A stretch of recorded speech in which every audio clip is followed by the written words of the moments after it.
G'day guys, welcome back to the channel. So last video, car was on dyno, everything went really well.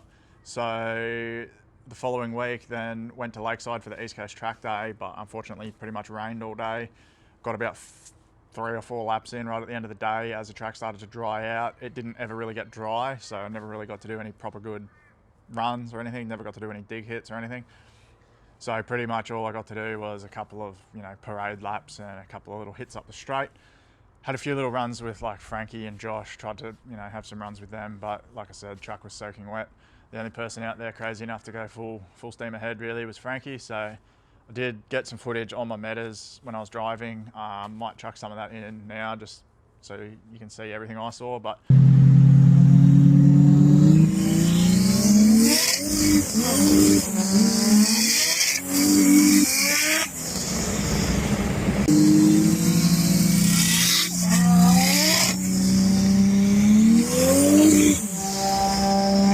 really wasn't very eventful, unfortunately. Yeah, so that day was a bit of a washout. So obviously I usually try and change my oil like every track day if the car sits around, but because it was dyno one week, drove out to Lakeside the next week, and then racing again this week, oil's pretty good.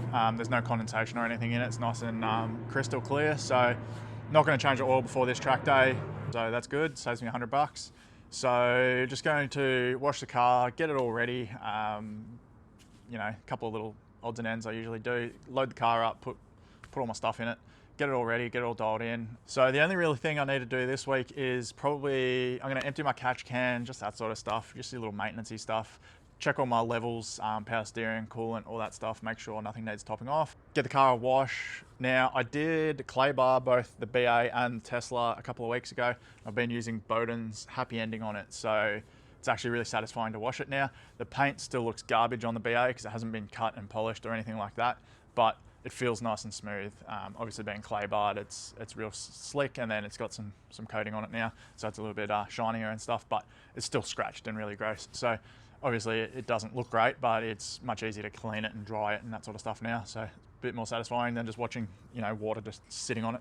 It actually beads now and stuff. So yeah, we'll get it washed. I'll just double check everything on the ECU, make sure it is ready to race tomorrow. All the boost maps and that are all ready to roll. Launch controls all set up.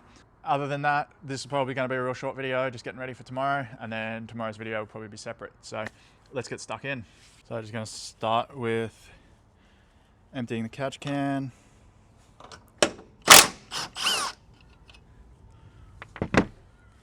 Nice and easy one. Oh, she's pretty full.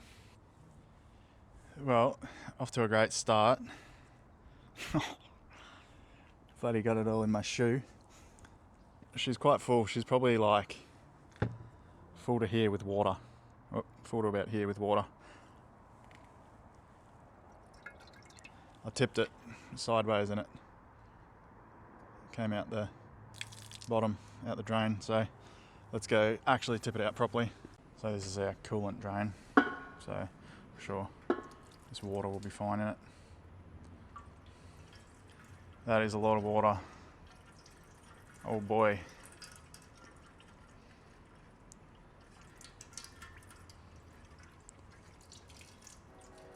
Given the fact that was coming out that drain, that goes all the way to the top. That's easy, a 2 or 3 litre, maybe even more. At least 2 litres, I reckon. Give it a good jiggle to get it all out.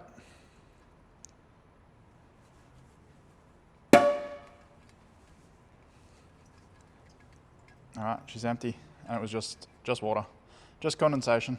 Now, also while we're here, just going to make sure that this fitting is tight because it had previously rattled loose a few times.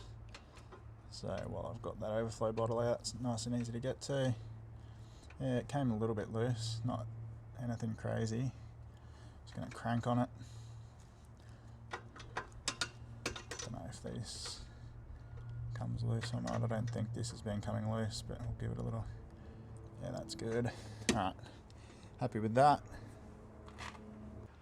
Another quick thing I'll do just while we're here looking at stuff, just do the manifold bolts, just make sure they're all tight.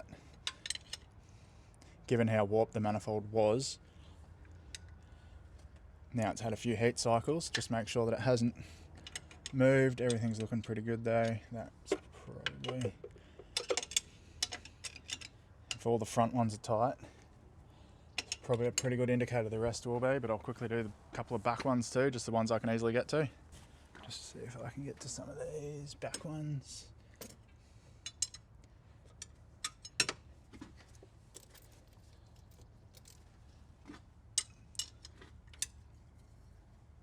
Yeah, they're still bloody tight. One more, if that's tight, we're good. Yeah, we're good. They are rock solid, so don't have to worry about the manifold coming loose. Probably won't bother checking the turbo bolts because that will require taking off the blanket. Now, as dumb as it seems doing some of this stuff, I like to think these little things you do make the difference. So things like a couple of riv nuts that aren't used anymore. Bit of gloss black, a couple of scratches here. Quick little gloss black, so now you just don't notice it as much. I've got lots of little scratches everywhere. Just these couple of little bits too. A little scratch on the firewall and the riv nuts for the PD16.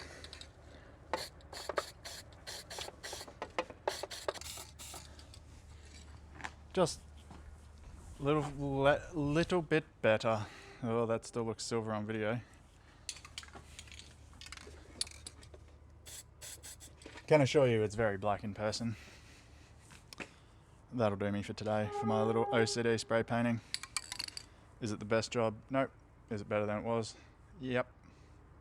Alright, next thing I'm dilly-dallying, conniptioning about is these MAC valves. I hate how they sit under this overflow bottle. I was in a rush to get it done when I was going on the dyno when I first changed them, but I think I'm gonna try and do this neater now. So we're gonna move some of this stuff somewhere else. So that's our burst control, it's our antiphase, that's that. It's our main one. I think I might make a little bracket to bolt somewhere. Don't know where still. Anyway, I'm going to have a think about this off camera and I'll show you what I finish. Just a quick wash the car and we'll be ready to race as per usual. So this boost control one is, for some reason I ran separate wires. That's the DPO, that's the 12 volt. That just loops around to that. It's too long. I'm going to join both of those into one braid. So it's just a little neater, and recrimp this 12 volt a little bit shorter, so it should be a little bit easier. Now, I didn't have a fuse on this, which is a bit odd, but I might go ahead and put a fuse on that. But I could also probably hook that into a DPO off the ECU, but sorry, a HCO off the PD16, and do away with the two wires and then only have one. But at this point, I probably don't want to go ahead and do that because I'd rather test it before I get to the track. This way, I can always redo it later when I get rid of this fuse box. Now, the current plan is still going to ditch this at some point, but I don't have enough IO in the PD16 to fully ditch it. So I'm probably going to condense it into a smaller fuse box, like an aftermarket one. So some of this stuff that I won't run through the PD16 will go through a little small fuse box, and I'll tuck that away somewhere, and then everything else will go through the PD16. Right, so progress. Fuse box is bolted back in. Everything's as neat as it's going to be now. I've just got, you know, EMAP tucked away for now, just to have less things right here. That's my main MAC valve. That's my secondary MAC valve, and that's the trans fan. So originally that was two separate wires, it's now one. It splits under here where you don't see it, nice and neat. So both MAC valves can get plugged in and mounted. I'll probably end up mounting them maybe under here, or maybe make a bracket to come off the master and mount them down here somewhere. Maybe even just for now zip tie them to that brake hose, who knows. But they're not going to be under there anymore probably. So let's see where they roughly reach, because looking at that I don't have heaps of length on that loom, but plumbing wise it's easy to mount, but I might have to extend some of these wires, which is easy, not a big deal. Right, trans fan and dump valve are reconnected back to their plug, which will just go down here, I'm guessing. Used to go above the brake master. It's now going to go below, just to make it a little bit neater, out of sight, out of mind. I'm just going to plug that in right there. Nice and easy to do one-handed with my left hand, while trying to focus on the thing with the camera. Kester will be raging at me. Click. Alright, so that's pretty neat. By the time the catch can's in there, you won't see that anymore. Let's see where we can fit these MAC valves, because that's all that's really left, and then put the cover back on that because we're done there.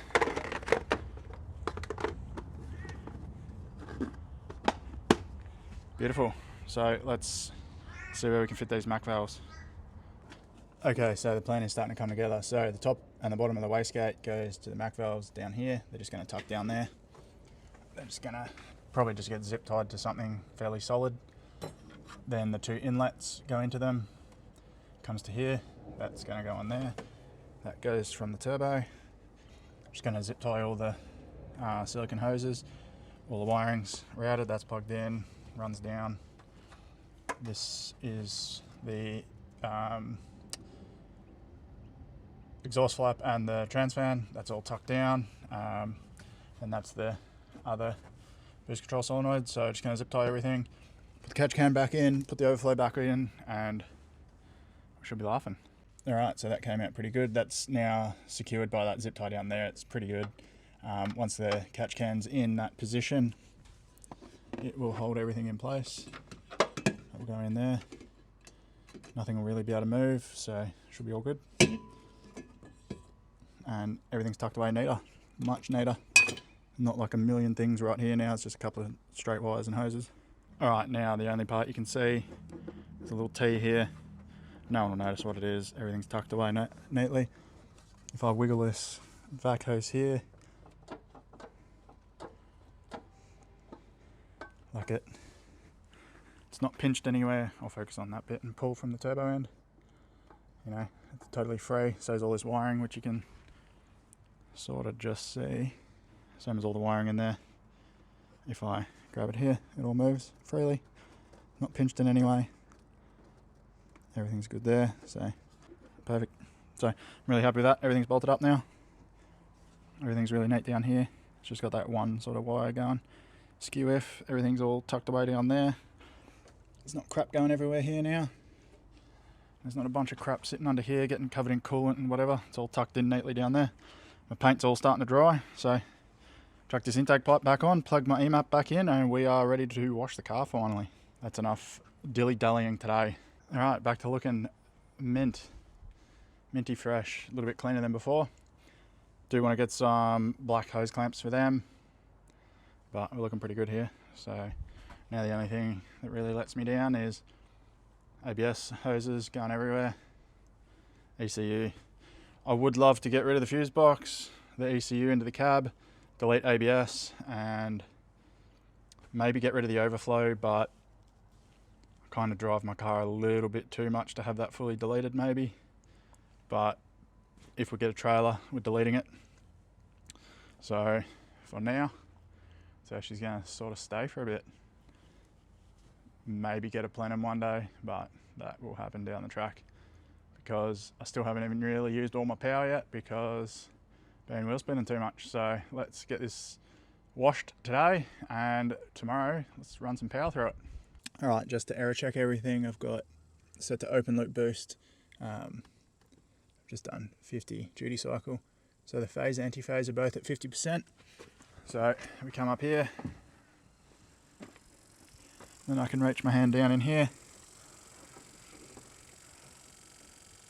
and both solenoids are clicking. That's one, that's the other. If I put them against the chassis, they're both clicking, so all good there. Haven't broken anything. Just gotta make sure the exhaust flap works and trans fan still works because they're the only things I really unplugged. and make sure my EMAP's not open circuit, but should be all good. All right, trans fan time. Works, beautiful. Sweet, now dump valve. All right, dump valve. Beautiful, and you should hear it click to shut. Yep, sweet, beautiful. And EMAP 0.3 psi, so I'd say that's pretty good. It's not open circuit or anything dumb, so I think we're all good there. So now we'll just wash her off. Also, can't remember if I've mentioned it already or not, but my phase anti-phase MAC valve, where are we here? I've just made a speed table, TPS table.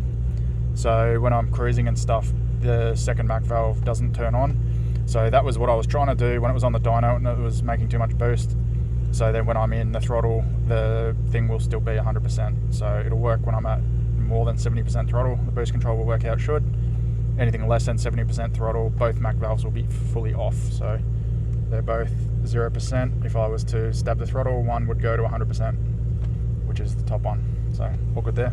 Sorry, the bottom one. No, the top one. Anyway, one of them. Top one. Anyway, all good. Let's wash the car.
Absolutely no doubt there's a better way to do all that, but that's what I do. I don't really care. So she's dry, she's clean. I'll give the windows inside outside clean, and then that'll probably do us. Like, it will get dusty before I get to Lakeside tomorrow, so I just give it a little bit of a spray and wipe when I'm there, but overall she's pretty smicko. Nothing beats that glossy, gross paint. But anyway, well guys, that'll probably do it for this video. So hopefully someone found that fairly entertaining. See you at Lakeside tomorrow. Don't forget to like, subscribe, because if you subscribe, you'll see my Lakeside video without having to go looking for it. So that would be great. Anyway, see you on the next video.